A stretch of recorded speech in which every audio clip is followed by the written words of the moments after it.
Welcome, Star Wars fans, to episode 145 of Tatooinesons. Qui Gon Jinn, Padme Amidala, Darth Maul, Mace Windu. It's hard to believe that we'd never heard any of these before the Phantom Menace was released in 1999. Since then, these characters have become fan favorites, and their stories have forever changed the galaxy far, far away. In this episode, we're going to discuss the impact of episode 1 on the Star Wars story. Plus, Lance Garcia joins us to go over this week's hot takes. It's kind of like the Muppets show. Oh, you guys have never watched the Muppets show? I've never seen the original. The special guest star? Anyway. At last we will reveal ourselves to the Jedi. At last we will have revenge. It's time for Tatooinesons. It's true. All of it. What is the name of the porg on the Millennium Falcon? Force is strong in my family. What do you think his name is? It's a big moment. I am a Jedi, like my father before me. Maybe Turbis? Do or do not. There is no try. Turbis? Pablo, if you're listening to this live stream, that porg's name is now Turbis. It's a good Star Wars name. We're not done yet. These guys recorded an awesome podcast called Tatooinesons. Everybody was lit. Welcome, Star Wars fans. This is Tatooinesons, your weekly look into all things Star Wars from the unique perspective of a father sharing his love for the amazing space fantasy saga with his two sons. I'm BB Nate, and I'm joined first by my brother, Samuel LaHutt. Shoot to Star Wars fans, thanks for tuning in. And if you're not a Star Wars fan, no, a little bit of pause, a little bit of phlegm there. And if you're not a Star Wars fan, and you're not changing your name when you're giving your favorite podcasts a review, are you even trying? Yeah, we'll have to explain what that is a little bit later in the show. I don't think it needs an explanation. I think it's just facts, right? Right. Yeah. Anyway. And of course, you can't have Star Wars without bizarre father figures. So on that note, here's my dad, the Bow Tie Jedi Guy. What's up, gentlemen? Hola. Hola. Sam didn't want to record today. I was tired. Let's just be honest. There's some days when you don't want to record. But you suck it up and record anyway. Especially when you've got a guest on there and you kind of have to record because you've like scheduled with a guest of the caliber of Lance Garcia is coming on the show. You have to record, right? Yeah. It'll be fun though. You're gonna once you start doing it, it's fine. Yeah, you warm up. So, do you guys want me to explain the Muppet Show thing? I have they had a special guest star in every episode. I feel like it's a lot like Muppets Now. I watched a couple episodes of that. No, it's totally nothing like Muppets Now. Muppets Now sucks. All Wait, I thought you enjoyed the first episode. I didn't. I tried to enjoy it. I'm so excited that the real Muppets show is all 5 seasons are coming. When's to it coming? Plus, like in the month or so. Like nice. In February or something. But they would always like they would have an intro sequence. Yeah. Where before the song, just like us. Okay. Where they would be like announcing the special guest. And so it kind of felt like that in this. And then they do their it's time to put on makeup. And I just was like, I got that song stuck in my head the other day when I saw that the Disney Plus announcement came out that they were going to be on there. And I was singing the song in my head. Right. Because I was religious about the Muppets show. It was like Saturday evenings, I'm watching the Muppets. Okay. When did it come out? It was late 70s, early 80s. Okay. So I was singing the song in my head, and I realized that it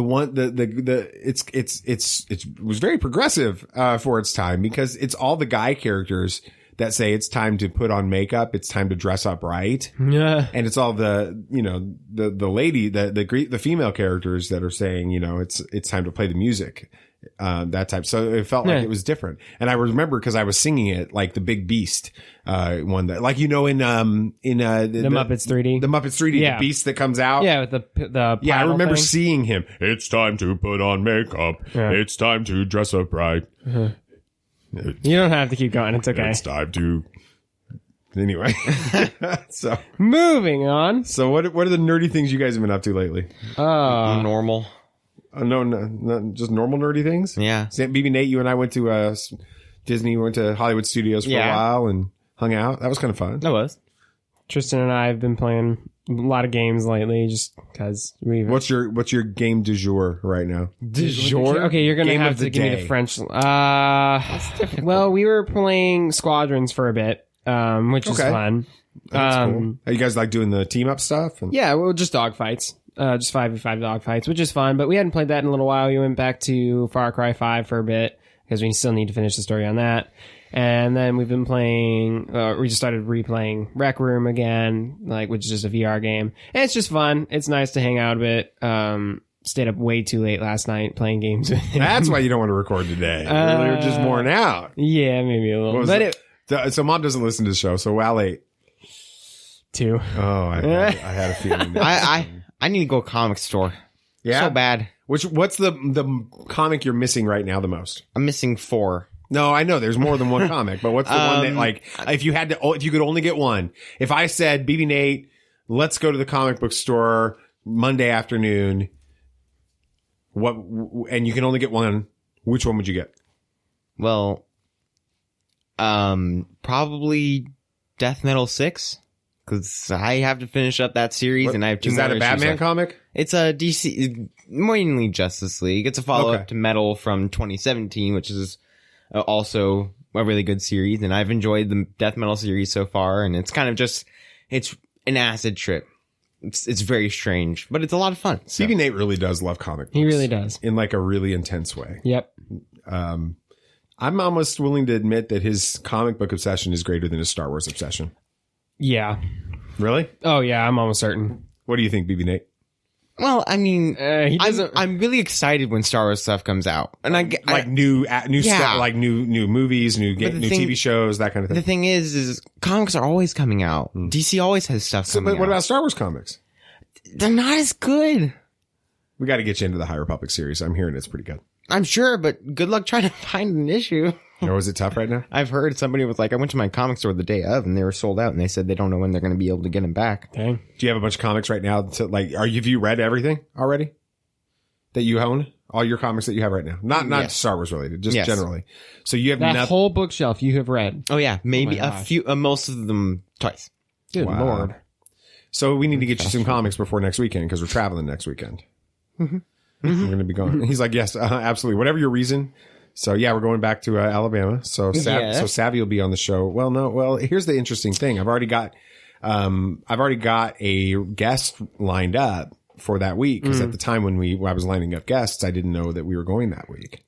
I think it'll be good though because I'm not sure Savannah's going to want to do it so many times in a row. Okay, she likes it, but it's not different. her thing. I mean, we are bringing Dominic Jones on that week. Oh, fun. Oh, that's going to be good. The dude who didn't return my email. Yeah, well, you have to mention that. We're not going to bring that up. We've been on their show. I know. And they've talked about it. He's been on with me on a one-on-one interview. And it's just funny to talk about. Frankly, I forgot about that story till just now. Yeah. So, Star Wars Underworld. So next week we're going to have Michael Condon. So 2Med2. Oh, fun. The original Turbis shirt. Yeah. Very first. So that's going to be pretty awesome. I'm excited about that. Yeah. So we're going to be traveling there. And then I'm going to be traveling like crazy in the month of February. I'm going to be gone the weekend of the 7th. I'm going to be gone the weekend of the 21st. I'm going to be gone the weekend of the 28th. Dang. So how are we going to... So it's going to be coordinate planned recordings ahead of time. Like making sure we get everything done. So that'll be fun. And we're meanwhile, have to be all organized and professional. Meanwhile, I'm recording, and I think I alluded to this on another episode, a previous episode, but I'm recording 6 other podcast episodes a week right now. Mm-hmm. So I've launched a new podcast, and this is not a Star Wars related series, but if there's anybody that listens to this that geeks out about ancient Near East history and the biblical context, the historic, geographic, religious, and context, historic, religious, geographic, and cultural. That's the other word I was waiting for it. Cultural context of the Bible and small bite-sized segments, 10-minute a day podcast episode Monday through Friday, and then a long geekier one on Sundays. Like tomorrow or today's episode tomorrow because when we're recording today's episode is the Mark of the Beast. Uh-oh. So that'll be fun. You're going for the jugular. I'm twisting it. I'm going to disappoint so many people. Wait, it's not a little chip under it the is skin? a clickbaity title on purpose because it is nothing like what, the movies. Well, I think what's good about your podcast and stuff, we're sitting here turning this into a whole commercial. It takes you out of like your whole Western mindset. Like, because we think of everything when we're reading the Bible through Western American. lens. It's an American approach to the Bible, and the Bible wasn't written to Americans, and it wasn't written in the 21st century. You're saying Americans are not God's chosen people? No, we're not. What? Let's just go. Let's go. Anyway, so like this, a couple weeks ago, I did an entire Rethinking Law and Grace series, which was fun, and then last week we did this thing called Pardes, which is like I like pardes. A parde. No, it's a Hebrew word that stands for orchard. It's translated into English as paradise, interestingly, and it's a method that the ancient Israelites used to study scripture, and we applied it to stories in the New Testament. I went through the final episode of that series, 5-episode series, was the story of Zacchaeus. Yeah, and then looking at it through that, it was kind of fun. And this week's going to be a lot more fun. I heard he was a wee little man. And a wee little man was he. Yeah. So, anyway, check it out. You can just look up the Bible Nerds Show if you're a Bible guy.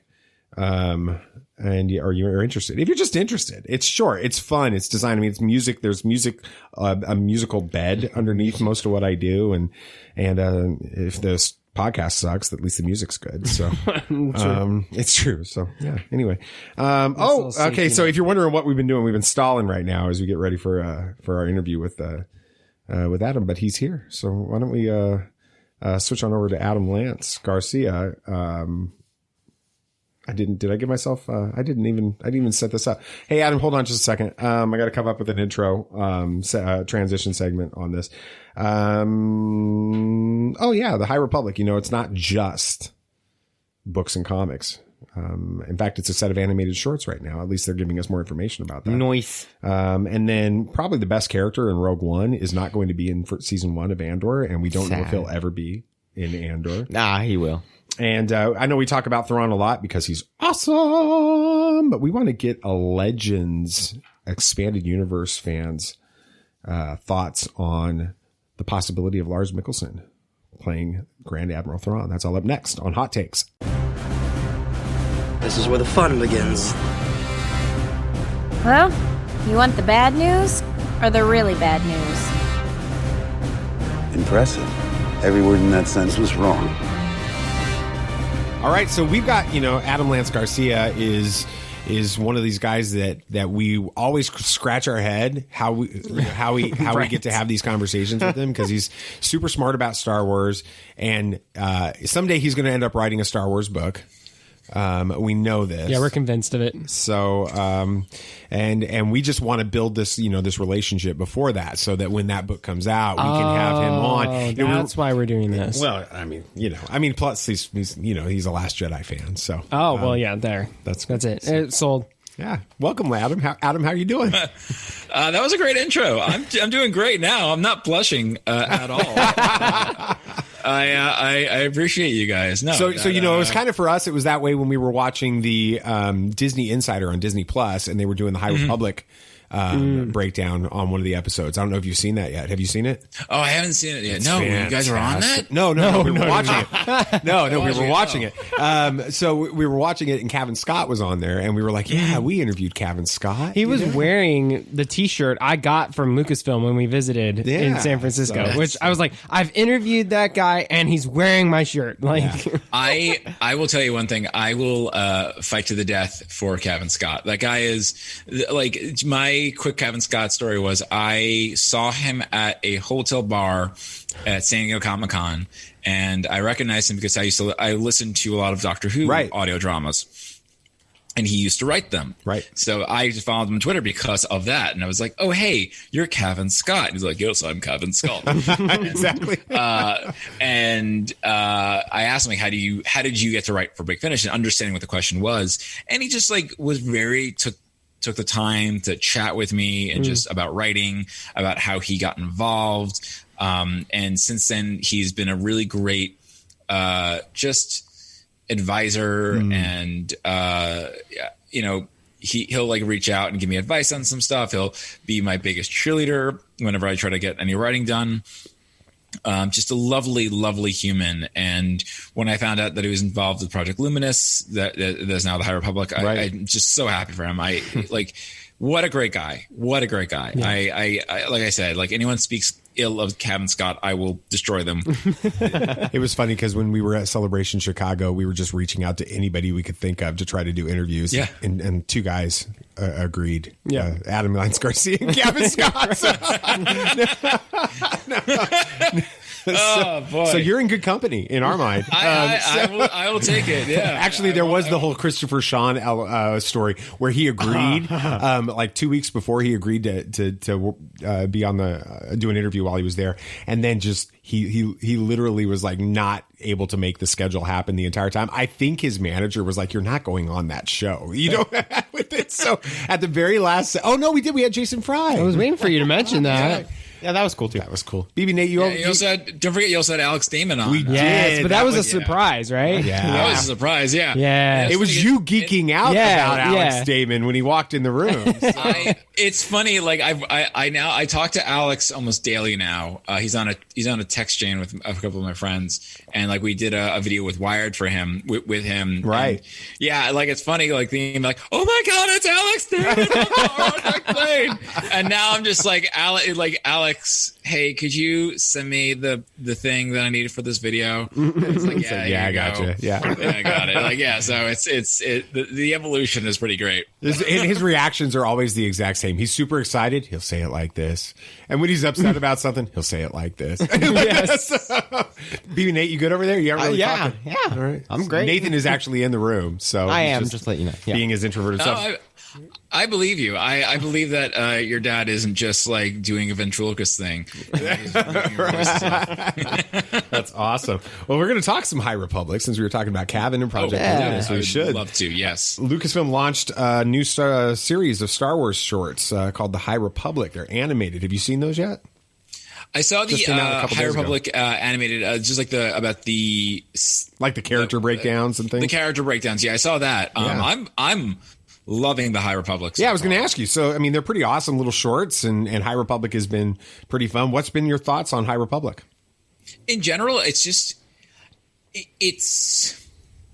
think they did an amazing job of making it feel both familiar and incredibly new. I don't know if you guys have read The Light of the Jedi, but I'm about halfway through it. So.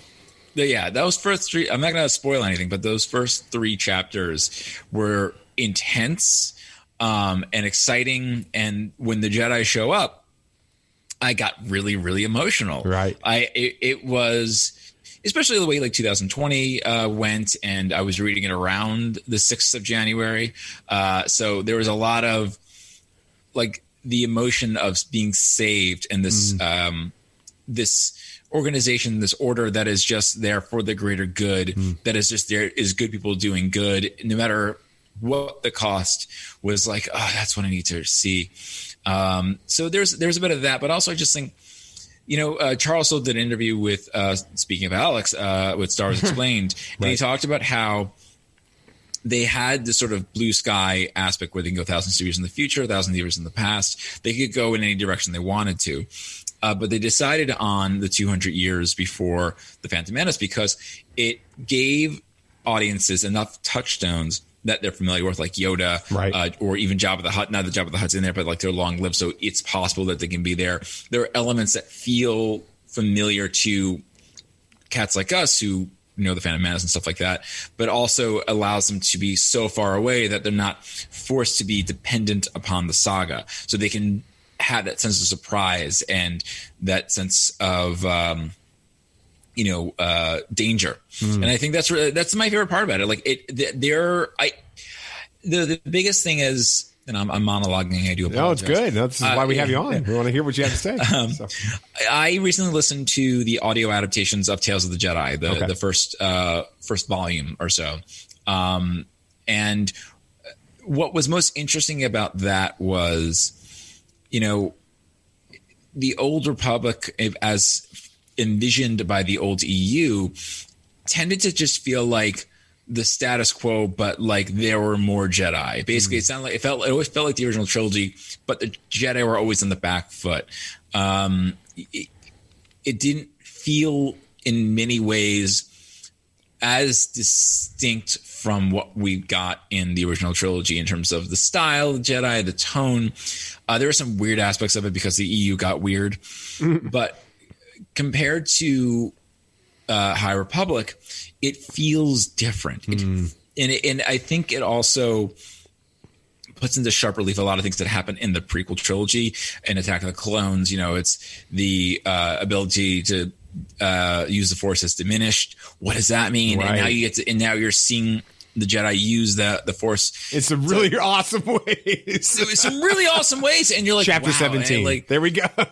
Yeah. So like, you know, you're like, oh, okay, now that puts that in sharp relief. And it's also, you realize how far they fell and why, you know, Palpatine was able to take them down, and that, you know, that context really helps the series in a way that I don't think I think it helps the franchise in general in a way that the Old Republic in the old days really didn't, because like, look, I love Knights of the Old Republic. It's a great game.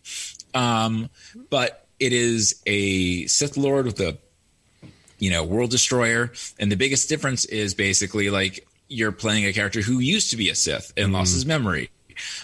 Spoilers for a 20-something-year-old game. Exactly. But that was the biggest thing. It's like it was a, you know, it had a lot of touchstones that were evocative of the original trilogy, but didn't really add a lot new to the franchise. And I feel like High Republic, based on what we've seen, adds a lot to what we later see in the films. And also I think it raises a lot of questions. There's a lot of little throwaway lines. You're like, wait a minute, what does that mean? Like that there were other empires before the Republic? Wait. Right, where are they going to go with that? Can they go? Me? Yeah. So there's a lot. I'm really excited about it. And I'm also like selfishly excited about it because Elizabeth Schaefer, who is the editor on Light of the Jedi, skipped my birthday party to edit it. So she's like, I can't make it to the party. I'm working on a book. A couple of days later, they announced the book. She's like, that's why I couldn't make the birthday party. And I'm like, all right, best birthday present you could have gotten me. So that's cool. I'm just I'm loving it. Awesome. Yeah, throughout all these like interviews we've had, and we've been talking about High Republic, and everybody's been talking about like, oh my gosh, such a good book, and like all this. Every time we walk away from the interview, I'm like, man, I need to read this book. And I just don't read very much. That's just not my style. But I've got to find time to read this book. It just sounds so good, and like all the points you were making about how like it's close enough to where it still feeds into the prequel trilogy and the original trilogy, but it's still distant enough to do its own thing. Is exactly what I was saying about it not a couple weeks ago. So it's cool to see that like it other fans are seeing it that way too. Especially someone, you know, who writes and knows what he's talking about. Will someday we're going to speak it into existence. Will someday write Star Wars books. Totally. I've been really excited for the High Republic ever since the announcement. I was there, I was watching it, made sure I got to the live stream, everything. But I think that I've been saying this since I heard about it. This is the new EU for Disney canon, I feel. Yep. It feels like the Path of the Jedi book we were listening to from the drive to Orange Beach. It's the old times. It's what the Jedi were. And then apparently they dealt a lot with that in the EU. And so I feel like they're giving people those stories back, but keeping them within the same canon so there aren't any conflicting stories instead of just like some people were saying a dual canon. And I think that would just get very confusing for new generations to come in and figure out, okay, so which one's real? And do they both fit in with each other? I think it would just get confusing for everybody. And so I like how they're kind of taking things from that and putting it into this new series. Yeah, it's interesting because it's like with Light of the Jedi, with High Republic, there are definitely elements from the EU that are brought in.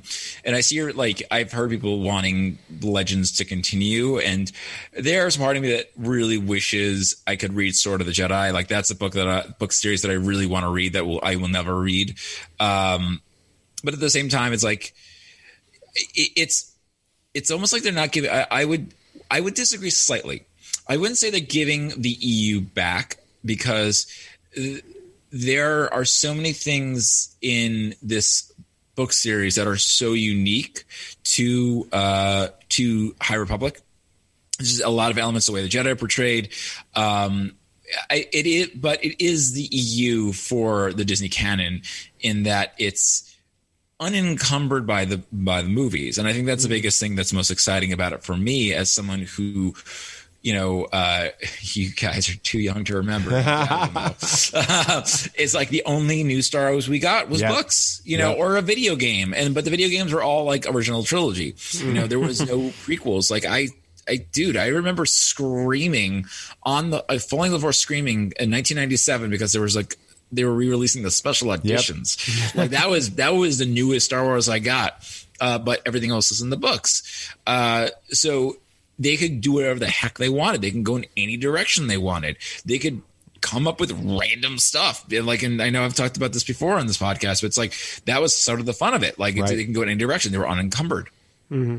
And that's what's exciting about the High Republic is that they're not having to worry about the movies. They're not having to worry about as much as I love what Force Awakens and Last Jedi did, it's at the same time there's no time in between those movies, right? So they can't really explore anything around it. So a lot of the novels were sort of like ancillary. It's like Phasma by Delia Dawson, which was excellent, but at the same time it didn't really add anything to the larger story. Whereas this series is that expansive universe of let's just take this era and add to the canon. Let's add characters, let's add stories, let's add world building in a way that you really couldn't do because understandably they were reliant upon the movies, because let's be honest, millions of people will see the movies or TV shows. Thousands of people will read the books, and that's where do you think they want their money from? Yeah, exactly. I mean, it's a visual franchise, and the rest is coming in there. But I'm excited to see them invest so much energy and effort into this project. And if you haven't seen that Disney Insider Plus episode where they walk through behind the scenes of kind of the announcement of the Project Luminous, that panel, and these guys talking about it, and it was pretty fun to watch. It was a really neat short. Awesome. All right, so Alan Tudyk was interviewed by Collider in the last few days, and he's talking about how he's not part of what they're doing with Andor, at least in season 1. If he's going to be a part of it, they're going to have a season 2 is basically what he said, because he's not there right now. Do you when we were in Chicago, he was front and center in that panel. He was right there with Diego Luna talking about the Rogue One prequel series, whatever that was going to be. Do you think this is what do you think about the possibility of an Andor series that doesn't include K2SO, and do you think that they plan on bringing him in later? I wouldn't be surprised if they brought him in later. I mean, that makes the most sense to me. I'm pretty sure it's just one of those creative process things where I know there was a little bit of a switcheroo on who was writing it and the some of the behind the scenes stuff. So I think that's a part of it. They were like, let's build to that moment. And, it's one of those things where if you're going, prequels are hard. Look, prequels are very hard, as we've seen. Yep. So, there's a part of it's going to be interesting to have that question answered, how he got K2SO, if they decide to go down that route. But it's also good to see their relationship was one of the stronger parts of Rogue One, in my opinion. Mm-hmm. So, it is who is this character like when he doesn't have his droid? That's an interesting take on it. I think that's going to be the most fun, is seeing this character's growth, if anything else. Pretty cool. What do you guys think about the idea of Alan Tudyk and K2SO not being in season 1 of Andor? We'll start with you, BB Nate. I'm thinking that if they give it a character building without K2SO and not rely on the comedic relief of K2SO in the series, it'll help it grow better and breathe and not just throw you into this series. You want to see the relationship grow between them. So, and if they do it right, it'll hit that much harder in Rogue One after you hear about how they met. And also, who knows, maybe he's just completely flat out lying. He was That's true. He was at the end of the panel for the Rogue One prequel series. He's like, okay, and just for you guys, we've got the first look of the Rogue One prequel series, and it was just K2SO on the ship on just playing with some action figures. And so I mean, he's a comedian, and so he has kind of the free pass to lie every now and then for a joke. There we go. And so who knows? Sure. Maybe he's just playing around with people and is wanting the little bit of shock and awe, but I don't think so, but it would be fun. What do you think, Sam? Yeah, I think it makes sense that they would have it just be Andor for the beginning, because we have to understand his start in the rebellion and like what sacrifices he's had to make to get to where he is, where we see him in Rogue One. I'm sure K2SO will come in later. I mean, you can't tell the story of Cassian without him. But I think in the beginning, to see who this guy is, we have to see him alone. I mean, to an extent, it's kind of what they did in The Mandalorian. He was mostly alone for the beginning of for the majority of season 1. I mean, he had Grogu, but he wasn't there wasn't that dynamic duo thing to it. It was just Mando out for Going himself. from one mission to a right. one He didn't quest have to another. allies, so because we got to see who he was, and then eventually it made sense to bring allies in. I think that's what we're going to see with Cassian, but it's also going to make it, I feel, a lot darker in the beginning too. I mean, we all know this is supposed to be a spy film in Star Wars, and this is by the guy who did Bourne, so this is going to be gritty, and I think you throw K2SO in too early, it'll throw off the vibe they're trying to get with it. Yeah, I mean, isn't he like an assassin droid or something like, or what is No, he? security droid. Security droid? Yeah, he was a reprogrammed security droid from the Empire. Maybe he's like tasked with killing Andor at some point, and Andor, or Andor reprograms him. Or Andor's tasked to steal something from the Empire, that'd be a lot of and he fun. decides, I don't know, I'll take this droid. You were able to do that in Fallen Order, so Okay, that's true. That's cool. Not a game I've finished yet. Which I'm going to play eventually. I just got a PS5, so like I'm catching it. Lucky. Thank you. But put it in context. I hadn't gotten a new PlayStation since the PlayStation 3. So so there's like a lot of catching up I'm doing. I'm like, Spider-Man! Yeah! Squad Twins! Just on a side note, what do you think about the idea of this Ubisoft open world Star Wars game that's coming? I'm excited about it. I don't know. And weirdly, I say this as someone who is making video game videos for a living right now. For a living, I don't know enough about the companies to speak to their quality.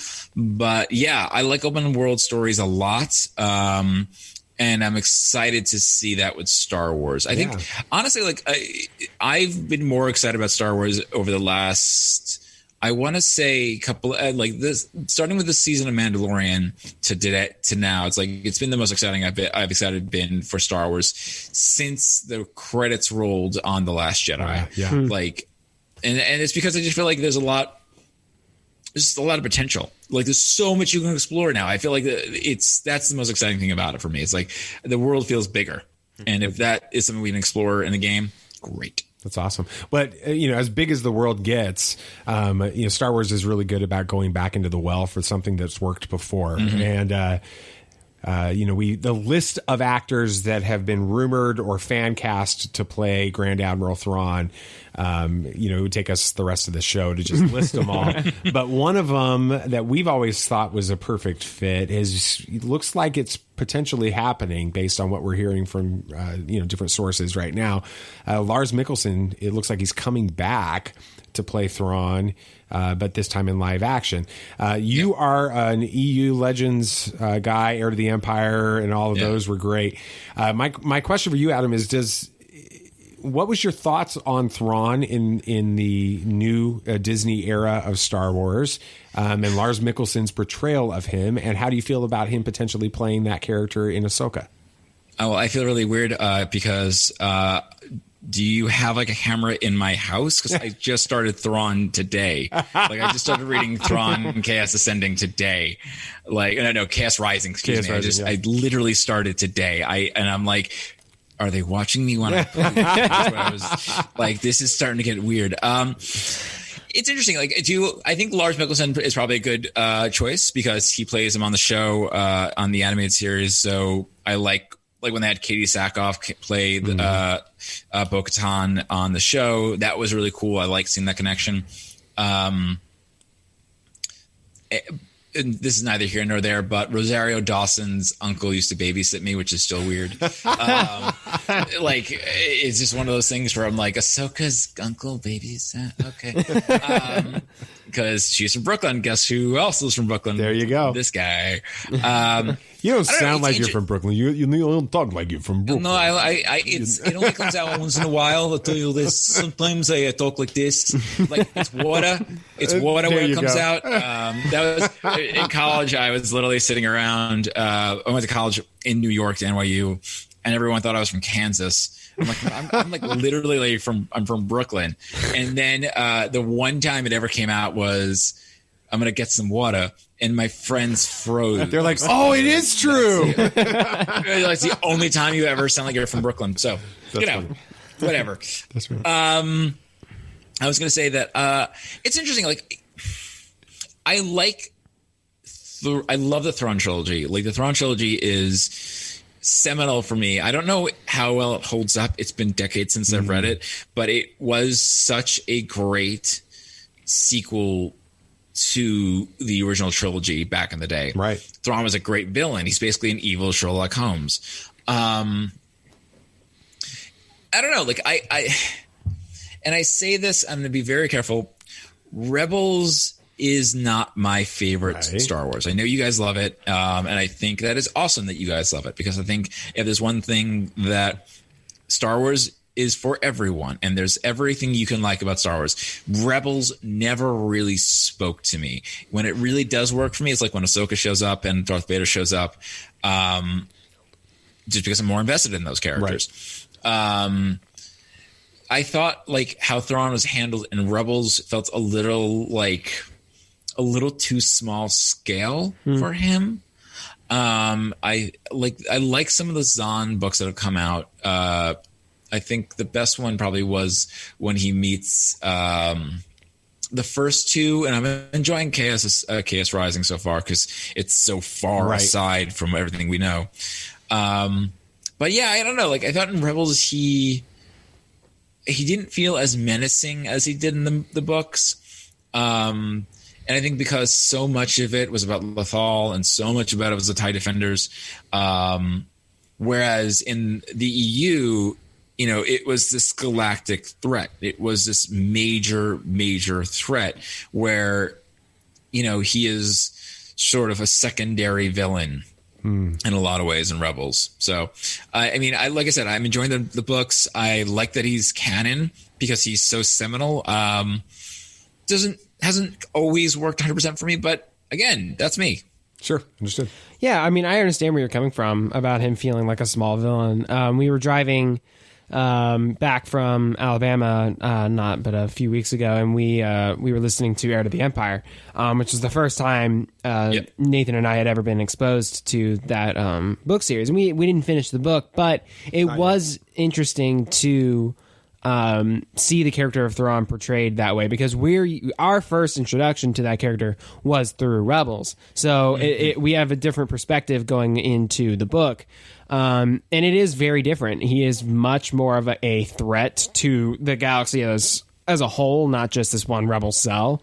But I mean, overall, the character feels the same. He's still cold and calculating. He focuses on the art and the culture, and you know, he like treats the rebellion the same way as he does in the Rebel series. But you're right. It is a much larger, grand scheme when it comes to the old books. And I would, you know, I'm not sure this is what you're saying, but I would like to see Thrawn in more of a larger role, a larger story where he's more of a threat to the galaxy as a whole. To the New Republic, like he was in Legends or in the EU. He became the biggest villain at this point in time, too. And I wouldn't be surprised if that's like what they're going to do on this, because remember, like, we've got The Mandalorian, we've got the Rangers of the New Republic, Ahsoka, and Book of Boba Fett. Book of Boba Fett. Yes, you're right. And those are all sort of converging into a sort of crossover story. I would not be surprised if this, Imperial Remnant that's this going to lead to the First Order that has something to do with Thrawn. And I think that will sort of balance out my criticisms, because I think you're right. Like, the character is consistent throughout all media from EU to today. It's just how he's used hasn't always worked for me, for a number of reasons. Yeah. But so you're saying you want him to be the Thanos of Star Wars? Oh God, no! No, because I do not like Thanos as he was handled in the MCU at all. Because what was Thanos' arc? Thanos was like, I'll do anything to get these stones. I did anything to get these stones. Snap. Destroy the stone. Right. That was his arc. He was a much better character in the comic books. Yes. For sure. Yes. BB Nate, what do you think about this idea with Thrawn and everything? I mean, of course, I've been that guy for the past 3 years that has been lobbying for something Rebels, just something else. And I was so excited to hear Thrawn's name mentioned in Mandalorian Season 2. That was great. And then we got the announcement, and I was ecstatic. But there was one thing that I was very held back by. I'm like, they need Lars Mikkelsen to play Thrawn. They can't have anybody else because he has the voice just down. I mean, well, it's what we associate with him, with the character. But we were listening to the Heir to the Empire audiobook. Yeah, it was the 20th anniversary edition. It was Mark Thompson reading it. It was great. It was. And we were listening to it, and I'm like, the voice is just not the same. No, it's not. Have you guys? I think it's. I'm just checking this here. I believe it is the original version. I believe was read by Dennis Lawson. It was the original one. That's how I was exposed to the original Heir to the Empire. I was listening to that version with Dennis Lawson. You guys have like.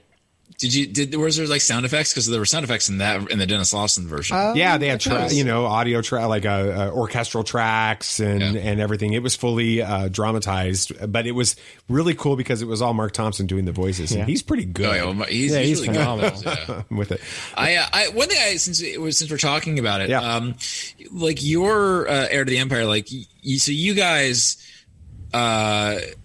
you were experienced the sequel trilogy first before you listened to this, and the Disney canon first. Like, what were your thoughts on like how Han, Luke, and Leia were portrayed in that book? That's a great question.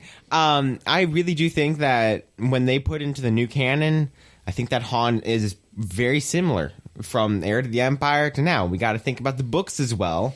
I mean, Bloodlines. It sounded the exact same. It felt like for a second they're picking up the same kind of breadcrumbs. I mean, he decided to abandon the rebellion because he didn't want to anymore. Yeah, there was a lot of similarities. And then he went to do racing, which that was awesome. And then he was kind of just a freelancer now. And so I felt like they were portrayed fantastic. Leia was strange.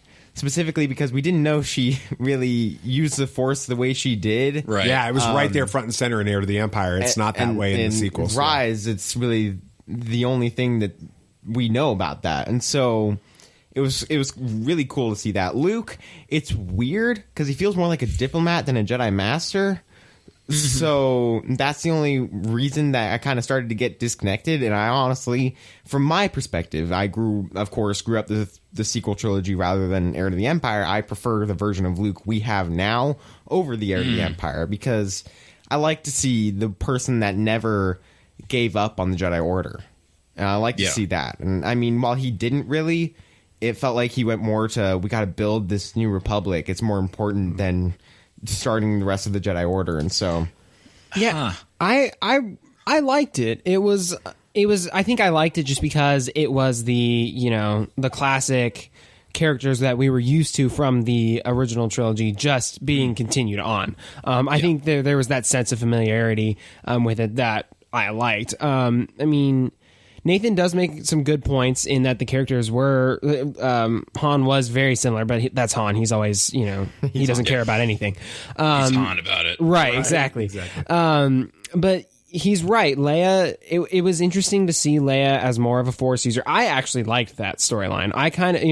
I wish they could have done more with that in the Disney sequel trilogy. But Luke, I'm liking this. I'm okay. I like this. The Heir to the Empire.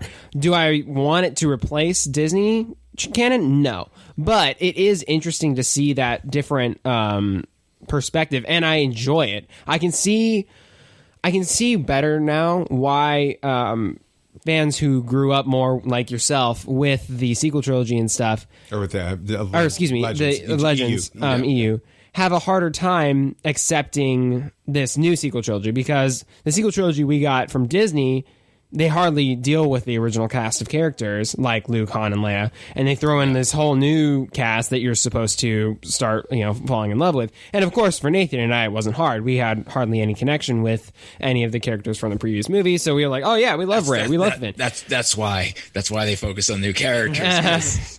Exactly. Guys, It wasn't for us that were from the original trilogy prequel era. It was for a new generation. And and it's probably part of the reason why The Last Jedi was so controversial is Han wasn't even in it. He was dead, obviously. Leia, she wasn't using the Force in The Force Awakens, but now she was. When people who have been reading Heir to the Empire, she's like, she should have been doing this a long time. And then you've got Luke doing the complete opposite of what he's doing in Heir to the Empire. He's completely ignoring the Force in this, while in Heir to the Empire, he's the greatest Jedi to ever exist. So I can see why so many people were frustrated, because it's not what they were used to. Yeah. And I mean, that's also why I think a lot of folks got, look, I'm not going to lie. I freaked out when the X-Wing showed up. I was so glad. So as I mentioned, my girlfriend works nights. She's a night nurse. So I, every morning, would get up at 7 or 8, not even look at my phone, get a cup of coffee, and just watch a Star Wars. It was great.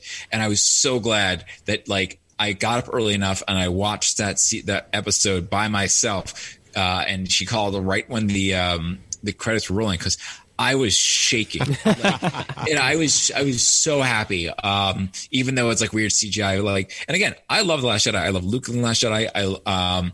So I can sit here and say I love both.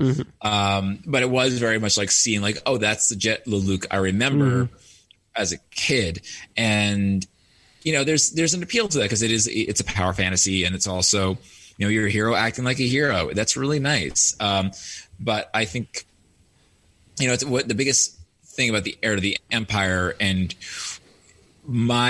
despite my love of it, and despite my how seminal it was for me, a lot of what the EU did was they kind of kept Luke, Leia, and Han in amber in a lot of ways.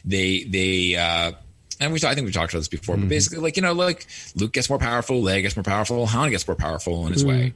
They have difficulty, they get sad, but their characters aren't really allowed to grow in a fundamental way. And people will push back Luke became a Grand Master. I'm like, yeah, that's not growing. That is leveling up. Exactly. And the same thing with Leia. It's she levels up. So it's weird, because Heir to the Empire is only 5 years after the original trilogy, they don't grow that much. But it is here. It's curious. I know we're going off topic, but it's curious hearing what your perspective of it, because it's you get to see Luke as a bitter old man, and then you're like, oh, and here he is, I'm going to use the Force. Yeah, that's cool. Awesome. Well, our main topic for the month of January has been about the Phantom Menace, and we've gone through the entire movie already. This episode, in just a minute, we're going to talk about what the impact of the Phantom Menace has been on Star Wars, which is really pretty intense when you think about all the characters and things that it did. But what was it like for you, 1999? You were already talking about special editions in 97, being super excited about those. Yeah. You got to see the Phantom Menace. You're there. You're watching this movie. What did you think about it then, and what has the last 21 plus years done for your love for this movie? I saw it 10 times in theaters. I loved it because it was new Star Wars. Yep. I do remember how weird it felt, and I mean that in necessarily a kind of a positive, because it didn't look like Star Wars. It looked like Star Wars, but it didn't look like Star Wars because it was 20, 30 years before A New Hope. And I think to Lucas's credit, he tried very, very hard to make it look like a different era. I think that it's weird. So let me answer your second question first. Really. Okay.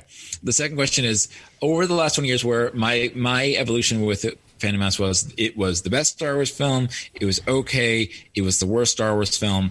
And today I sort of sit on it as, this is the most George Lucas Star Wars film we can ever get. That's a good way of putting it. It's like one of those things where, A New Hope was edited together. If you like, it was. I definitely recommend getting J.W. Rinsler's books on the making of Star Wars, because it's really elucidating, especially for Star Wars, because a lot like Mace Windu, it's called Mace Windu Mace Windy in the very first draft of the Adventures of Luke Star Killer, whatever the heck it was called, the Star Wars back in the day. So a lot of like ideas that from the Phantom Menace are in the original draft of Star Wars, which is insane. So like, A New Hope really wasn't the movie that he set out to make. Empire Strikes Back, because Irvin Kershner was doing his own thing, also wasn't the film that Lucas went out to make. Return of the Jedi, Lucas had to took it from the director to make the movie that he wanted to make. And even then it's like, what did he do? He introduced a second Death Star, kind of recycling there. Right. With Phantom Menace, the technology was such that he could tell the kind of story that he really wanted to do. And because he was George Lucas at the time, and he made the 3 best movies of all time, but as everyone agreed at that time, he could do whatever the heck he wanted. And he did whatever the heck he wanted. And I think there's a lot of really interesting things that how a civilization can fall from the smallest thing. I mean, some guy has a reality TV show, and a couple of years later, there's an insurrection. That little like that, but like, or in this case, it's a trade dispute basically causes. And this trade dispute and this little section of the galaxy causes a entire republic to fall. I mean, obviously there's machinations from Palpatine, but like, it's interesting. It's a Gilded Age. It's like things look really good, but there's a rot, at the core of the Jedi, at the core of the Republic. And that is really interesting. I think if I were to summate, like, my feeling about Phantom Menace is also true for the prequels trilogy. I think it's a really, really interesting story, poorly told. And I think that's why the Clone Wars is so beloved. I think that's why there's a lot of fans who are about your guys' ages, who grew up with the prequels and like, it's the prequel trilogy is the best trilogy of all time. I think they're insane, but that's to be clear, that's my opinion. And I think also it's one of those things where the reason why it resonates for so many kids is they were kids when they saw it, and it's a movie about space wizards intended for children, but also the core of the story is actually very fascinating and it is very good. So you can read a lot into those narratives. So I think the pod race is really cool. It's funny because I never had a problem with the prequels when they were, when I saw them in the theaters. Because they were great, but I also was informed by the novelizations, because as crazy as this sounds today, the novelizations came out about 4 or 5 days before the movies released in the theaters, and I picked them up and I read them.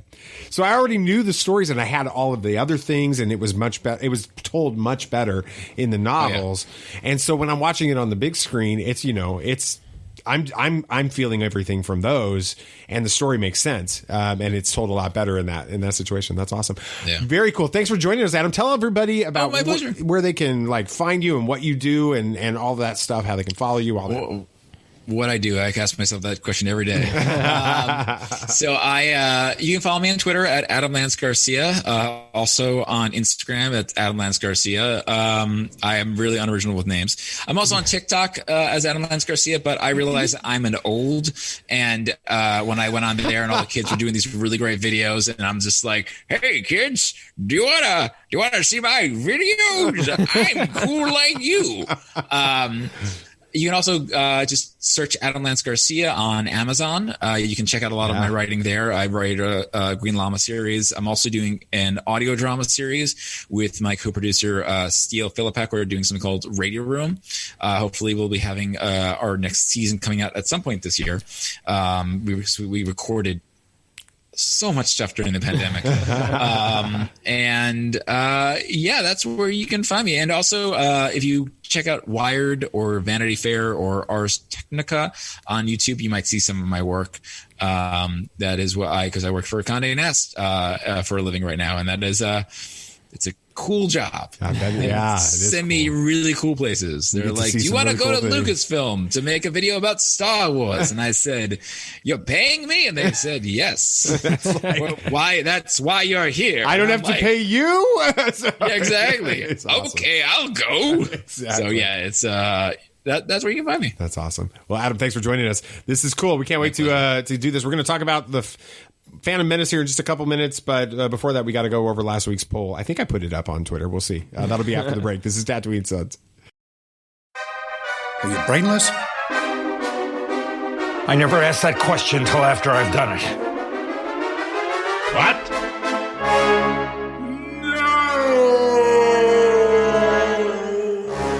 So, as we're back from our interview, we back with and get ready to do our podcast poll. Do you have to pee? No, I just have to say, screw you. So, I mean, Nathan was a little kid when we started this 4 seasons ago. That's true. I'd be like, so he'd look at me with this look on his face and raise a finger, and I'd be like, "Do you need to go to the bathroom?" So, sorry, he doesn't have that problem anymore. But I just want to. I just want to say, I'm going to leave this on here. It's a lot of fun. I just want to say, I'm really not happy with you. I have had the Muppets theme stuck in my head because of your mention, and it's really annoying. I can't wait to watch that series. I want to watch it too. One of the best episodes was the Mark Hamill episode. Yeah, I remember hearing about that. And and then the pigs in space recurring bit that they had on that was so much fun. I loved pigs in space. There's a lot of fun stuff. And then I remember there's this one musical segment where they sang the Carpenters' close to you, just like me, they long to be close to you. And I laughed so hard. I remember being a 2 or 3 year old kid and just laughing hysterically because they're literally acting out, why do birds suddenly appear every time you are near? Mm-hmm. And then it'd say, just like me, in typical Muppet form, right? And then just like me, they want to be close to you. And all of a sudden these birds swarm the girl that they're singing about and stuff. And I laughed so hard. I can't wait for the Muppets to come out. All right. Anyway, so we finished up with Adam, and he should probably mention that. Yeah. He spent up like 10 minutes with you guys before we had to pause the recording and stuff. Yeah. And just kind of give you some advice on life. That's pretty cool. What do you think about Adam, just as a person? He's a pretty cool dude. He's a really cool dude. He's smart too. He knows what he's talking about. I mean, you have to be a writer like that, but he's a cool guy. Fun guy to have on the show. Yeah, absolutely. Yeah. The advice he gave was basically, if you get a chance to take a risk and try something new, do it. Yeah. So. Within reason. He said, don't go like killing anybody or something. Yeah. Well, yeah, he said, don't go kill anybody, or don't do anything creepy, or don't let anybody make you do anything creepy. Yeah. We're like, well, thanks, Adam. Appreciate that. That's cool. All right. Last week's poll was Qui Gon Jinn wrong to ask Obi-Wan to train Anakin. I just left 3 options on this one. Yes, no, and from a certain point of view. Only 16.9% of you said yes, which I'm a little surprised with, because I thought we made a pretty good argument for he's the bad guy. We're just too sophisticated. I guess I'm not. We think too deep. 22%. No, we just overthink. Yeah. Hold up. I thought deep, and I gave a good argument as to why it wasn't a problem. You just can't admit you're wrong. I guess so. And then 22% of you couldn't make up your mind, so you just said from a certain point of view. That's like the Star Wars way of yes saying but no sort of thing. Exactly. Like it's like you're licking your finger and holding it up in the air and seeing which way the wind is blowing. Right now. No, that's okay. I'm just picking on you. 61% of you guys were like definitive, and you said no. Qui Gon Jinn is not wrong to have asked Obi-Wan to train Smart guys. A couple of you guys had some comments on it that I thought were pretty interesting because they were so polarized, and they match up with what BB Nate and Samuel the Hutt said. So we have Chris King at Chris from KY, but that's with the K, not a CH. CRI. I think that's from Kentucky. Just to say. Okay. Qui-Gon knew his apprentice was going to become a great Jedi, and he did. One of the last ones standing, in fact. Who else could have done any better? We don't know for sure that he wouldn't have turned, even if Qui-Gon himself had trained him. That's fair. That's fair enough. Yeah. What about this other one? This comment is from Eat This, all caps, ! At, I should practice this. Majora Sketcher. Yeah. Okay. He said, I love Obi-Wan with all my heart, but I know that Anakin needed a father figure to train him, not a brother figure, which is what we talked about. We think that Obi-Wan ended up being too much like a brother to him, as opposed to a father. A couple of us do, and then one of us is wrong. Right. So, you okay over there, BB Nate? What? Yeah, exactly. He's already ignoring. He's just got the Muppets theme. Oh, yes. It's time to get this. Nathan looks so dead right now. One of you guys left a review, and I had to ask when I saw this review if Samuel the Hutt or BB Nate went in left an Apple review, but then with our Samsung phones. Yeah, so we have a divide within the family. No, we have. Is this causing civil war? It now? is. Okay. It is. It's brother against father. Wait, no, that doesn't work. Wait. So we have two smart people in the family, one smart person with a flaw, and then a not smart person. You're going to have to elaborate. Okay, here, the two smart people are you and me. Oh, the one smart person with a flaw is mom because she has an apple, and then the non-smart person is dad. Why? Why do I get separated differently? I don't know, but I don't want to offend mom. Because he doesn't have enough guts to say that mom's not smart. Me, it's just like dishonor, disrespect. With it. Hey, Samuel, which one does Savannah, your girlfriend, who does she side with on us? What do you mean? On this phones? She's totally drunk the Apple Kool-Aid. Yes, she's smart. So somebody went into the Apple Podcasts app and left a review, which was a great review a couple of days ago. But they created, their Apple user ID. I don't know if they changed their name to do this or if they signed up for an Apple ID and used this. But their Apple ID is Tatooinesons is the best. It's probably Grammy. It might be. It might be. No, because yesterday Grammy was trying to subscribe to. How long have we been doing this show? We're in our 4th season. Yeah, probably 3 years-ish. She's like, how do I subsube to your guys' podcast? Okay, yeah, no, she definitely didn't do that. So yesterday I subscribed to her on her phone and showed her how to find it.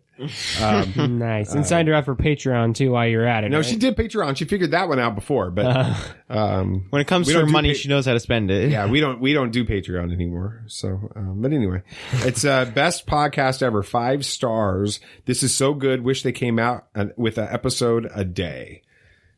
What, you all right there? You good?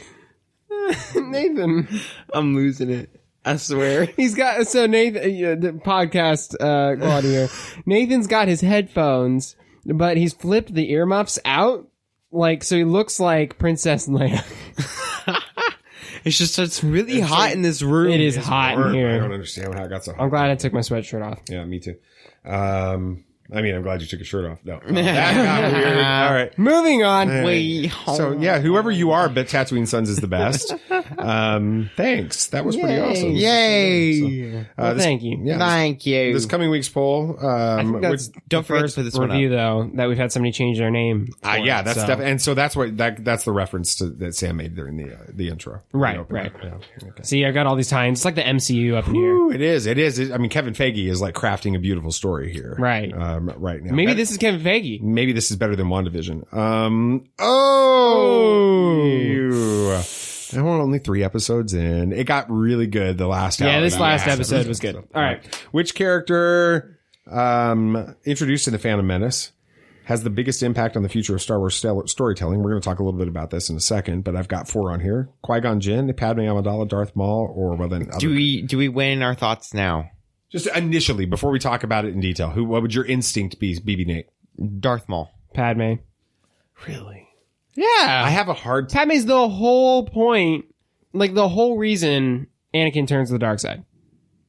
It'll be an interesting conversation just in a minute. So many characters, so many creatures, so many ideas were introduced in the Phantom Menace that have changed Star Wars forever. It's really difficult to put into words the impact of this amazing film 20 years later, 22 years later almost. Not perfect, but a good fun. film. Yeah. Yes. Yeah, absolutely. A flawed film. We're going to try to, try to put it into words after this break. This is Tatooine Sons. The more we think about it, the more difficult it is to quantify how much the Phantom Menace changed everything in Star Wars. The film itself introduced movie making or impacted movie making about as much as the original Star Wars did. And without it, we wouldn't have characters like Qui Gon Jinn, Padme, and Darth Maul, and others. And then the story introduced us to the idea that even though the Force is bigger than can be imagined, those who use it are still fallible. This week, we're looking at the impact of the Phantom Menace and how much it changed the future of Star Wars. Bulky religions and ancient weapons are no match for a good blaster at your side, kid.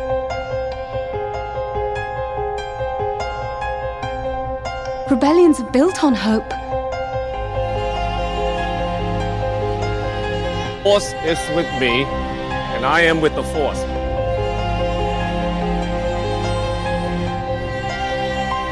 If you live long enough, you see the same eyes in different people. All right, it's going to be naturally flowing conversation. Yeah, well, it's going to be natural for us to just jump right in and want to start talking about some of these characters like Darth Maul and like Padme, like we were doing a minute ago.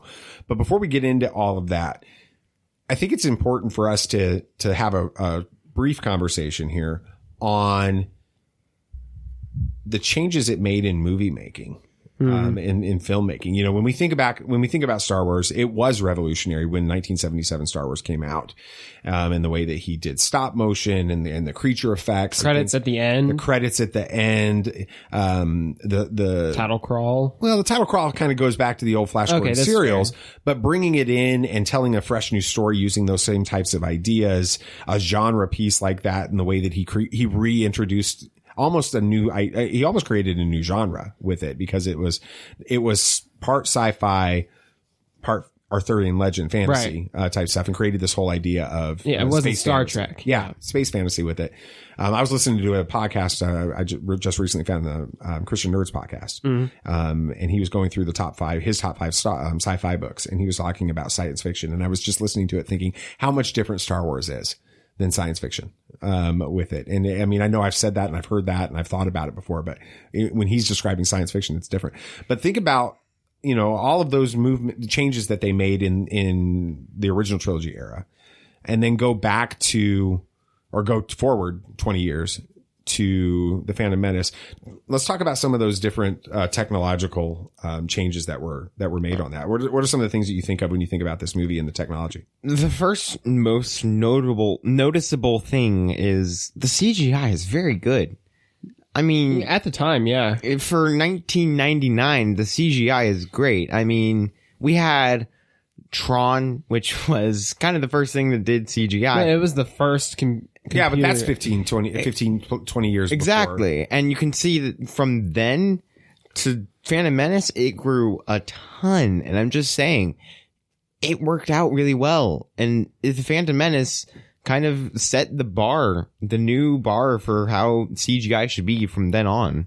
Yeah, it's interesting because if you read, the history of the Phantom Menace, and like George Lucas's biography, which is fantastic. You should pick it up. It's massive, but it's unbelievably fascinating. He always wanted to make this next Star Wars series, trilogy of movies. He had ideas for them, in his head, but he was never going to make it until the technology caught up to where he could make a movie that matched visually what he had in his head. He was never satisfied with the original trilogy. And then he saw Jurassic Park with Steven Spielberg's Jurassic Park, and he saw the Tyrannosaurus Rex and the Velociraptors and the CGI in that. And when he saw that film, he's like, it's time to make Star Wars with it. And he still advanced CGI. Oh, for sure. I mean, there were still, like, for years, movies still weren't catching up with its CGI. There's films that come out now. I mean, we joke all the time about the opening sequence in Age of Ultron. Yeah, it's all when like they're in looking. Europe or whatever, going after Hydra, and this is where we're introduced to Wanda Maximoff and what's the other guy? Pietro. Yeah, Pietro. That's Italian. That's not Pietro. We all do the hand thing too. It's like she gets her accent back in WandaVision when she says that, and then it goes away, and it throws me off. Yeah, it's weird. Yeah. Anyway, sorry, this isn't a WandaVision podcast. Anyway, the CGI there in Age of Ultron. I mean, we were watching it in the theater when it came out, and we're like, yeah, this just doesn't. But the rest of the film looks good. Yeah, but that's my point. I mean, you don't see any real moments. I guess maybe there are, but I can't think of any moments. I mean, overall, yeah, the quality isn't as good as some of the CGI we've got nowadays. Like, it's not 100% realistic. Like, you can clearly tell what's CGI and what's not in the Phantom Menace, right? But it is still far more advanced than anything we've seen before, right? And like, so I mean, like, just that aspect of it is impressive. The fact that they have convincing enough CGI to where it's feasible, you know, and you can, and it's not like, it doesn't take you out of the moment seeing a computer thing. But I mean, above just the CGI, it also like completely changed filmmaking in every way. Like, cause I don't think films are filmed anymore on film. On celluloid. Oh no, right? No, they're doing film still. Not to the extent of what it was, and not like what it was, but they are still using film for certain things. But for the most, I mean, they introduced digital video and audio in this film, which has changed movie making as we know it. You know, you've got all these, like, you can now make movies with your phone and stuff, right? You don't have to have all this complex machinery, and you don't have to be constantly changing out tapes, and you can film more and stuff. And it's completely changed things, and cameras are easier to work with and stuff now because of it. It was a big deal. Yeah, and there's like even a few scenes in the Phantom Menace that were actually filmed in high definition in HD, and it was the first major film like that had HD integrated into it. I remember going to Epcot Center in the I think it was 97. We were down here, Christy and I, your mom and I were down here. And we went to the Epcot Center, and they were introducing, like, showing HD and how just stunning it was at the time. But it was so experimental still. And they were, you know. And now we've got 8K TVs. Yeah, 2 years later, though, HD, this was like 720p, but it was part of the Phantom Menace. So not only is the story impacted in a major way by the Phantom Menace, but the technology and filmmaking itself is impacted just as much. And I think it's important for us to acknowledge that. And like, it's interesting to think, because like Star Wars is still changing movie making and things today with The Mandalorian and the volume now. Like, Star Wars is such a revolutionary franchise when it comes to all of film and TV at this point. Cool. But what we really wanted to talk about was characters and stuff like that. So, you know, what characters, I know we've already alluded to 3 of them, but, one of you, let's see, which one of you said, Nate, you said Darth Maul is I did. And then you said Padme. Let's go with you first, BB Nate. I get where you're coming from on Darth Maul, as being a character that changed Star Wars. But I'm going to let you make your argument. I don't want to make it for you. I get it. If we didn't have Darth Maul, we wouldn't have had all of the. If we did not have Darth Maul, we would not have Anakin. We would not have. Explain. You're trying to make Sam's argument for Padme.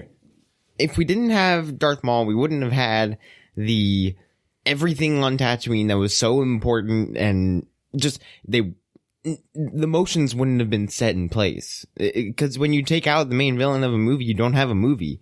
You don't have any forward motion, so nothing would have happened. Yeah, but I would disagree with you, because I think that they were going to leave Tatooine, they were going to end up on Coruscant, and we were going to continue the story whether or not Darth Maul showed up that day. Yeah, he didn't really do much on Tatooine except he didn't do anything on Tatooine. He didn't do anything on Naboo.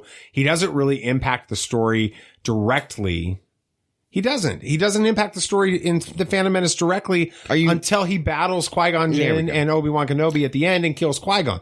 But you could have had any other character show up at that point, kill Qui Gon Jinn, and you still have to have Obi-Wan Kenobi taking Anakin as his apprentice. It doesn't have to be Darth Maul. Right, you could have had some bounty hunter or something. Yeah. So, I get where you're coming. I think that you and your instincts are right on Darth Maul, but I think you're missing the bigger story. Darth Maul becomes a huge character in the future of the galaxy. Oh, yes. Because of his popularity, right? So this movie shows him he's not a mate. I mean, he's a super cool character. Yeah. He looks awesome. He's a Sith. Lightsaber. He's got the double-bladed lightsaber, but he's dead, right? Yeah. But the fan response towards Darth Maul became so intense over the years that when they make the Clone Wars animated series, you get to season 3? Season 3. Yeah. It's season 3. I'm pretty sure.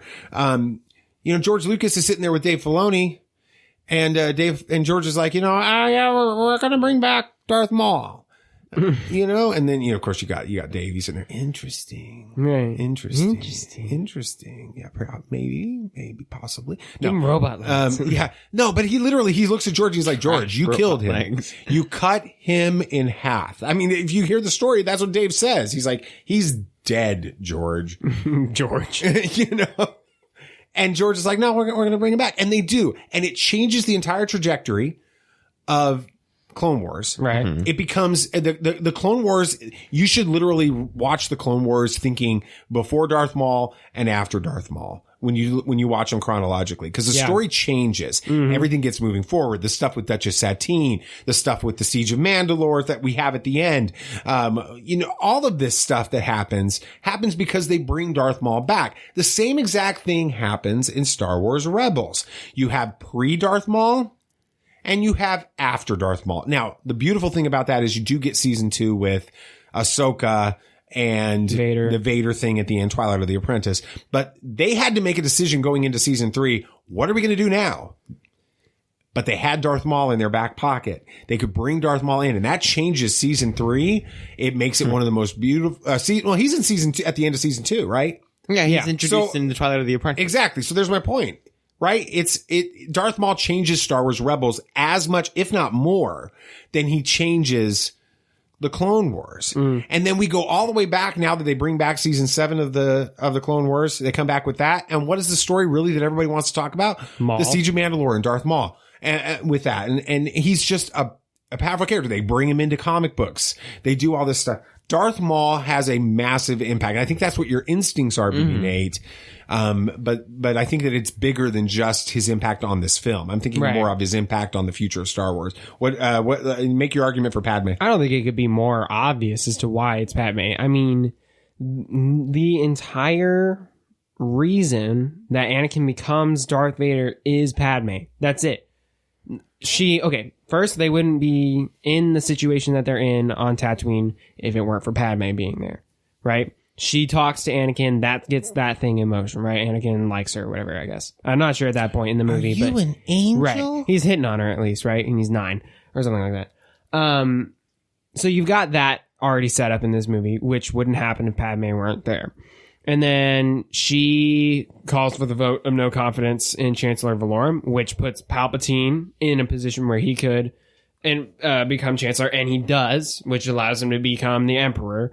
And then she gets close with Anakin, and things happen there that put Anakin in a bad position later on when he thinks that she's going to die. So he does whatever he can to save his wife, and that means he's got to turn to the dark side, kill all the Jedi.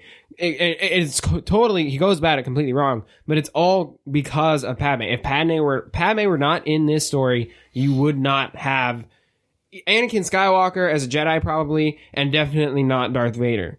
Because that is what Padme is there to do. And you probably wouldn't have the Emperor or Palpatine as the Emperor. What do you think about that, BB Nate? I mean, I agree with all that he's saying there, but I mean, he makes a fantastic point, and I'm not going to deny that.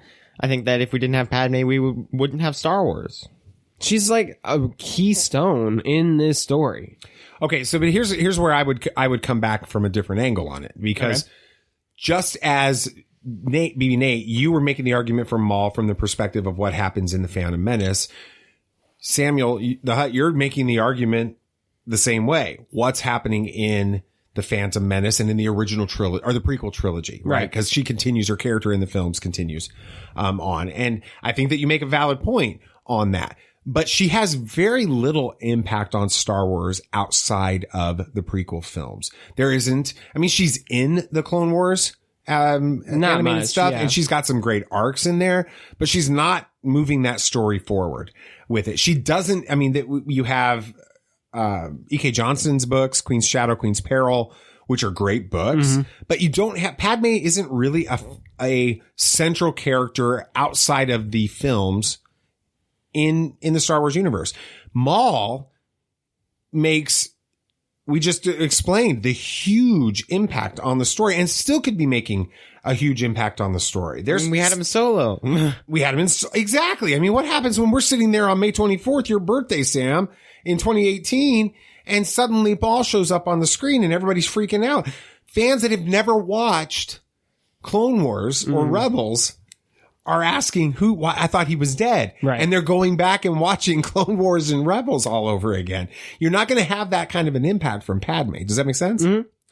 I would say, I want to say Qui Gon Jinn, but I just can't make that argument for it. I love what they've done in taking Qui Gon Jinn from a very flat, one-dimensional character in the Phantom Menace. He's just there to get Anakin off of Tatooine and die.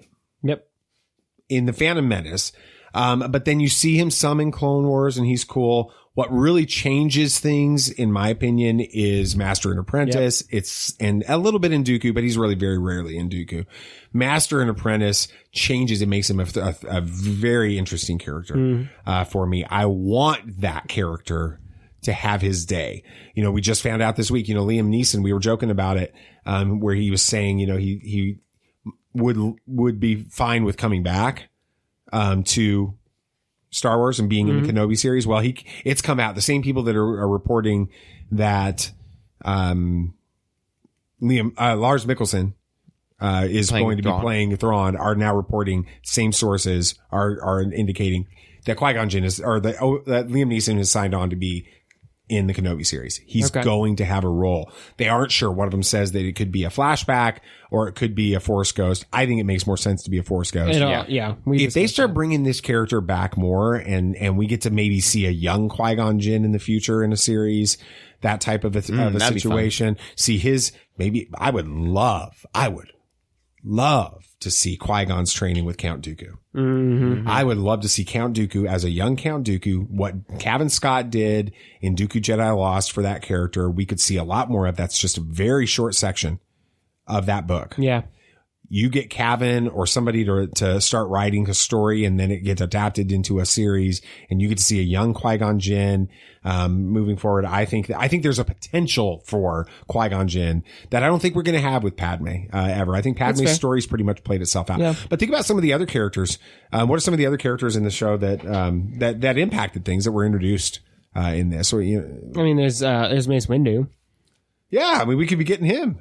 Yeah, I mean, there's a lot more that they could do with his story, I think. I think he's a very interesting Jedi, one of the more interesting Jedi, in my opinion, because he doesn't fit the mold. He's really, religious when it comes to, the Jedi. He's very Jedi all the way. But he almost seems like he could kind of be, ride the line between light and dark, almost. Or I don't know. Yeah, I think I understand what you're saying. It's like he's a zealot, but he's... He doesn't care what he has to. He's willing to be dark side in order to protect the Jedi. Is what it feels like. He's so devoted. He's willing to do the things that he's He's going against what his own beliefs in order to protect his order. Exactly right, and that's why I think he's such an interesting character. We talked about him maybe coming back for a Book of Boba Fett or something as evil Mace Windu, which would totally fit his character. I think he was so into it, he's just like flipped sides almost, like broke or whatever. Civilian. Right. And he's like, and then the whole civilian thing from Clone Wars that everybody was like, oh, geez. Yeah. Like, come on, dude. Brutal. So Yeah. what any other characters? We had the controversial, that's a good way of putting it, Jar Jar Binks.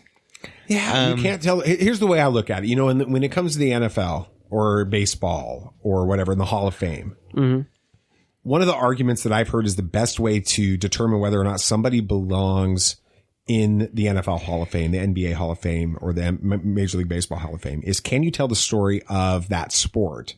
Can you tell the story of the NFL and not include this character, this player? Right. So I'll use this as an example.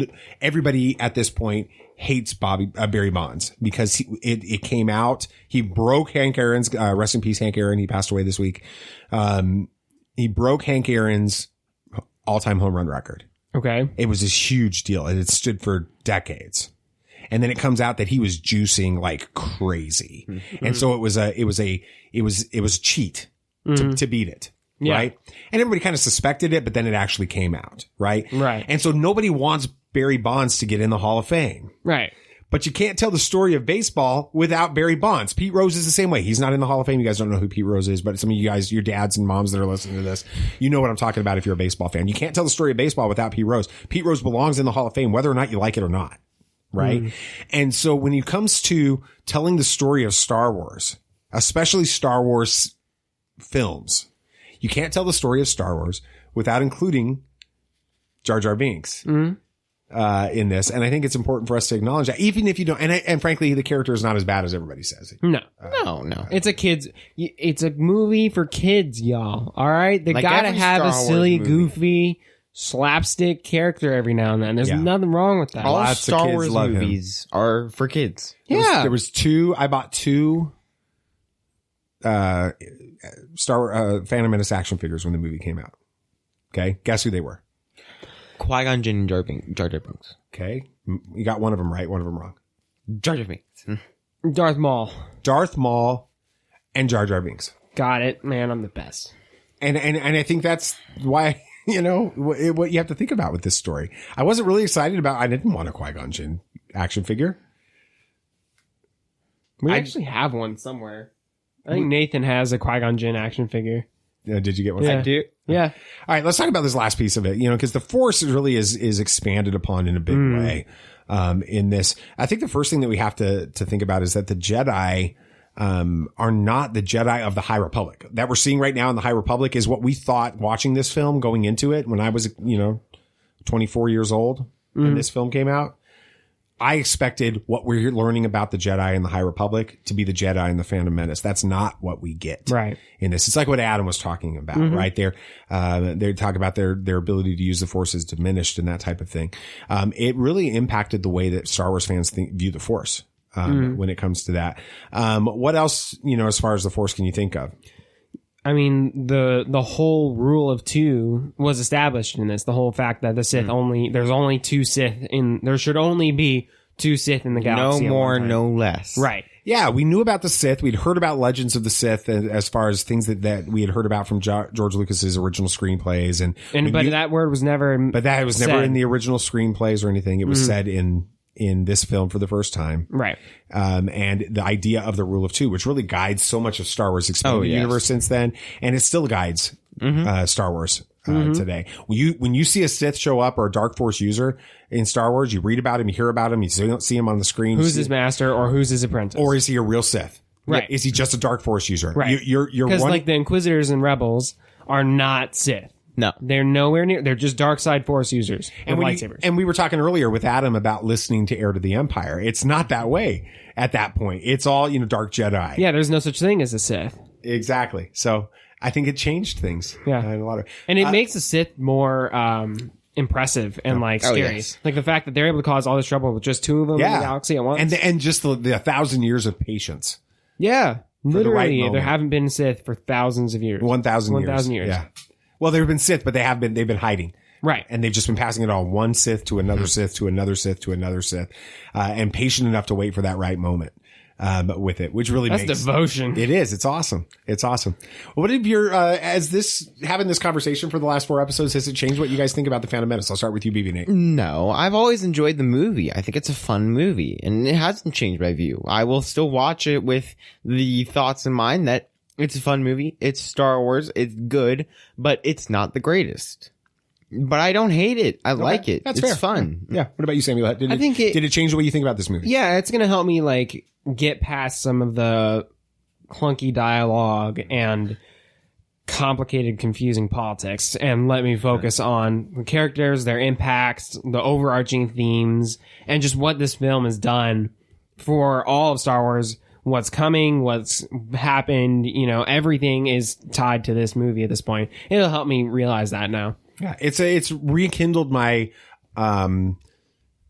my appreciation of this film. I think the way that, who was it? It was Adam in this episode that was talking about how greatest Star Wars movie that was ever made. The way his thought process went. Okay, Star Wars movie, the worst Star Wars movie ever made. Now it's just, you know what? It's a good Star Wars. Yeah. And I think that's what's happened. There was a point where Machete Order, leaving it out, was just fine with me. Yeah. I wouldn't leave it out of my rewatches anymore. No. With it. I think when you look at it the right way. Yeah, absolutely. It's been a lot of fun. Next week, we start in February, starting our look at the Attack of the Clones. The story kicks off 10 years after the Phantom Menace, and a lot has changed, in the galaxy. But our hero, Anakin, still feels stuck where he is right now in the Phantom Menace. He's still infatuated with Padme. His mind still dwells on thoughts of his mother on Tatooine. But never fear, a mentor is going to come in to help him deal with everything. Just not the one that you're thinking of. But that's for next week. So, all right. Anything else you guys want to talk about? Anything else? Yep. So, there was someone did a Star Wars deep fake of, Stranger Things, Millie Bobby Brown as Leia. And they basically put her face over scenes from like A New Hope and I think a little bit in Rogue One too. Side by side with the scenes of Carrie Fisher. And it is, I mean, you can tell there's a difference. Yeah, there is a difference. But it is good. It looks like if young Leia were doing those scenes. It is impressive. Good enough to do a young Leia I think series? she could pull it off. Okay. I really want her to do that. All right.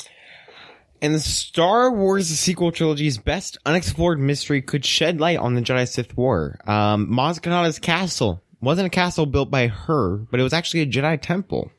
Thousands of years ago, built on like some ancient tombs. Yeah, I think that there could be some fun stories. That article was really same with the Coruscant Jedi Temple. It was built on which is such a religious temple, a religious idea. If you guys go back, I'm going to plug another podcast, but I think it was Star Wars Underworld, their Mandalorian recap show on the one that brought Boba Fett fully back, like not just showing up in the beginning, but the one where Baby Yoda Tython, was taken? on Tython. They've got a guest on that show who's not COVID. I'm fine. Yeah, he's just a sneeze. God bless you. He understands the idea of religious symbolism of building religious sites over previous your competing religion sites. He talks about it in a real world setting and applies it to Tython. Okay. And, oh my gosh, check that episode out. Anyway, with that, and then Kristen Beaver, who does This Week in Star Wars. Okay. The video with that. She's actually an author as well, and she's writing a book, or they're coming out with a book called Skywalker: A Family at War. It's a new Star Wars biography of the Skywalker family. And when I first heard about this, I'm like, how much more, exactly. What more can we squeeze out of this family? Well, they came out with a book, right before, episode 9, right before Rise of Skywalker, that was sort of like that. Mm-hmm. It was a reference, and it was like telling the Skywalker story and all this. But my understanding of this one is they're actually going to be integrating in everything that you're getting from the comics, everything that you're getting from the extra stuff. Oh, wow. And really telling it like a biography of the of the Skywalker family, all the way from Anakin through pictures? Luke, Leia. No, I think it's going to be a book. Really? Yeah. Okay. So it sounds really interesting. So, all right. That's going to be, this is a long episode. Yeah, it is. Yeah. We're going to be like an hour and a half when this thing is all over. Ooh, Lord. But that's what happens when you have a really fun conversation. And we had a great conversation with Adam as well. And, it's been good. So, thank you guys for listening. Check out our, website, tatooinesons.com. If I ever pay to renew the, hosting. I forgot. I've got the wrong credit card on there, and that credit card is no longer in use, and so I got to change that. Anyway, and then check out our TeePublic page. You can get Porg shirts. You can get Where's Ezra Bridger shirts. You can get lots of other Boba Fett shirts, Ahsoka shirts, Mandalorian shirts, Grogu Baby Yoda shirts. Lots of fun, and other sundry items, not just shirts. Sundry. So, yeah, like mugs and stickers and. Are you trying to do a Shelton? No. Okay. I was just doing Yeah. So anyway. Yeah. Oh, all right. That's fun. So thank you guys for listening on that. Yeah. Yeah. Thank y'all for doing this. And thanks for sticking with us and listening to our weird babblings about Phantom Menace. Yeah. And thank you for sticking with us. And hey, you got to listen to Adam, but thank you for sticking with the bad parts of the podcast. Oh, no. All right. But seriously, no, thank you for making it through. That's going to be a lot of fun. Michael Condon's coming next week, so we're going to have a lot of fun with the original Turbo shirt wear. And that's going to pretty much do it for this week. Anything else you guys want to say? May the Force be with you. May the Force be with you. May the Force be with you, always. This party's over. I like that Wookiee. Don't get technical with me.